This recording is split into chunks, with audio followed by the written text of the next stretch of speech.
Hi అండి అందరికీ.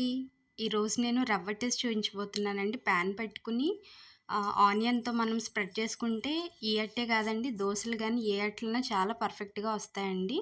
So, 2 గరిటెలు వేసుకుంటున్నానండి పాన్ మీద.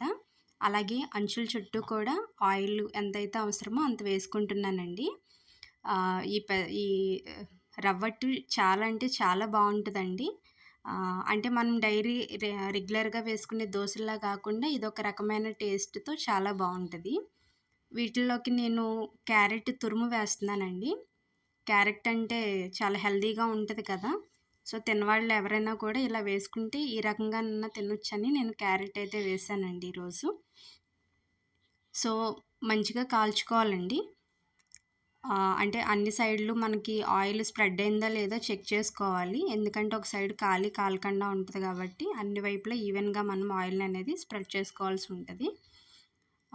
ఇప్పుడు ఒకసారి చూద్దామండి వెనక్కి తిప్పి. సో, చక్కగా కాలింది చూసారా? సో, వెనక కూడా మంచిగా కాల్చుకుందాము. అయితే ఇవి క్రిస్పీగా రావాలంటే మనము గ్యాస్‌ని సిమ్‌లో పెట్టుకోవాల్సి ఉంటుందండి. అలాగే మనకి మెత్తగా ఉండాలి, ఓల్డ్ పీపుల్ వీళ్ళకి పిల్లలకి గానీ ఉండాలి అని అంటే గనక మనము హైలో పెట్టుకుంటే మెత్తగా వస్తాయండి. దోసలైనా, ఏ అట్టైనా గూడా హైలో పెట్టుకుంటే మెత్తగా ఉంటాయి. సిమ్‌లో పెట్టుకుంటే గనక చాలా క్రిస్పీగా చాలా బావుంటాయండి.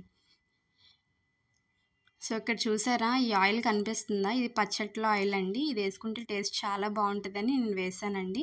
సో, ఫైనల్‌గా మనకి రవ్వట్టు రెడీ అయిపోయింది. చూడండి. Please subscribe my channel. Thank you for watching.